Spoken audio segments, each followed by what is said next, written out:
ગુજરાતી સિનેમાની વાતના તમામ દર્શકોને હોળી અને ધૂળેટીની શુભકામનાઓ.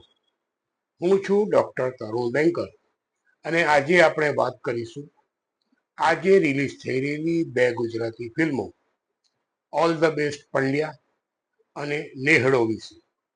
તો ગત સપ્તાહોમાં રિલીઝ થયેલી ફિલ્મોના બોક્સ ઓફિસ કલેક્શનની વાત કરવા જેવી ન હોય એ વાત આજે આપણે નહીં કરીએ અને અન્ય એક વાત કરીશું ગુજરાતી અને ભારતીય સિનેમા અંગે મારા મનની વાત.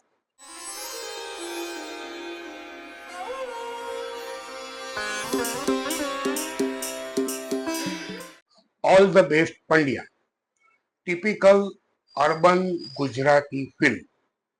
વાત કંઈ એવી છે કે એક પરિવારમાં બાપ અને દીકરાની બિલકુલ બનતી નથી.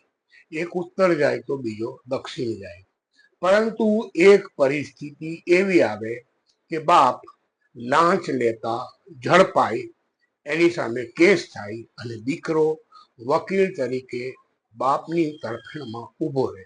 કંઈક આવો પ્લોટ છે. ગુજરાતી સિનેમાના સુપરસ્ટાર મલ્હાર ઠાકર આ ફિલ્મમાં સહનિર્માતા પણ છે. ફિલ્મના દિગ્દર્શક છે રાહુલ ભોલે અને વિનીત કનોજિયા, રેવાવાળી ટીમ. અને નિર્માતા છે જીગર ચૌહાણ અને બીજા ઘણા બધા.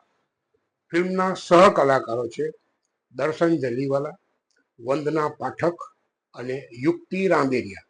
આજે ઘણા બધા થિયેટરોમાં આ ફિલ્મ રિલીઝ થઈ રહી છે. એક જ લીટીમાં આ ફિલ્મની વાત કરું તો આ film typical Gujarati urban film लागे छे. आप देख रहे हैं अपुन का अड्डा। Subscribe channel, like and share video. આજે રિલીઝ થઈ રહેલી બીજી ફિલ્મ છે નેહડો. આપણને ખબર છે કે નેહ કોને કહેવાય, નેસ કોને કહેવાય. આમાં ક્યાંક વાઘ સિંહના વિઝ્યુઅલ પણ છે, એ વિસ્તારની વાત છે. પણ મોટા મોટી વાત કરીએ તો સામાજિક તાણાવાણા અને પ્રેમ સંબંધની આ વાત છે. ફિલ્મના મુખ્ય કલાકારો છે જિગ્નેશ કવિરાજ અને પ્રેનલ ઓબોરોય, જેના દિગ્દર્શક અને રાઇટર છે હિતેશ બેલદાર અને પ્રોડ્યુસર છે લાલજી બેલદાર. આ ફિલ્મ પણ ટિપિકલ ગુજરાતી રૂરલ ફિલ્મ જેવી છે. એટલે એવું કહી શકાય કે આજે બંને ટિપિકલ ટાઈપની રૂરલ અને અર્બન ફિલ્મ રિલીઝ થઈ રહી છે. હવે સિનેમા અંગે મારા મનની વાત. મિત્રો, ઘણા સમય પહેલા મેં એક સવાલ કર્યો હતો કે ફિલ્મના ટોટલ બજેટના કેટલા પ્રતિશત નાણાં, બજેટ એક્ટર્સ એટલે કે જે અભિનય કરનારાઓની જે ટીમ છે એની પાછળ ખર્ચવા જોઈએ. હાલમાં જ સુભાષભાઈનો એક ઇન્ટરવ્યુ મેં જોયો.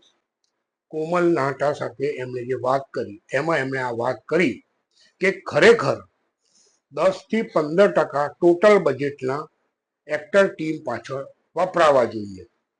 સાથે સાથે એમણે એવી પણ વાત કરી કે હાલની પરિસ્થિતિ એવી છે કે 60 થી 70% પૈસા તો ખાલી એક્ટર પાછળ જ વપરાય છે.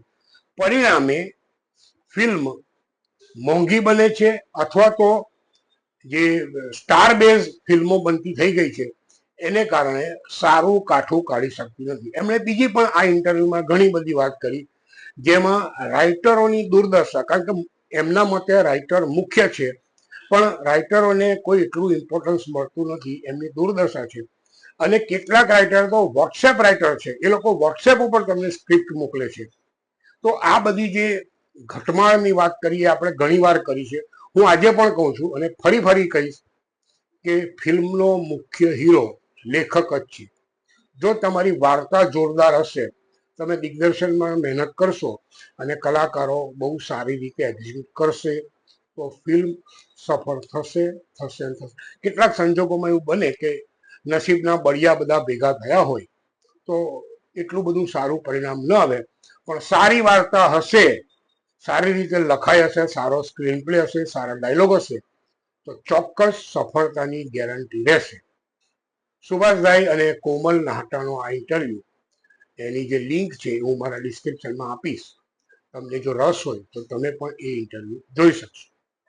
आप देख रहे हैं अपुन का अड्डा। Subscribe channel, like and share video. Gujarati સિનેમાની વાતનો આજનો એપિસોડ પૂર્ણ કરતા પહેલા ફરી એકવાર કહીશ, મારી પાસે માં છે. ગુજરાતી સિનેમા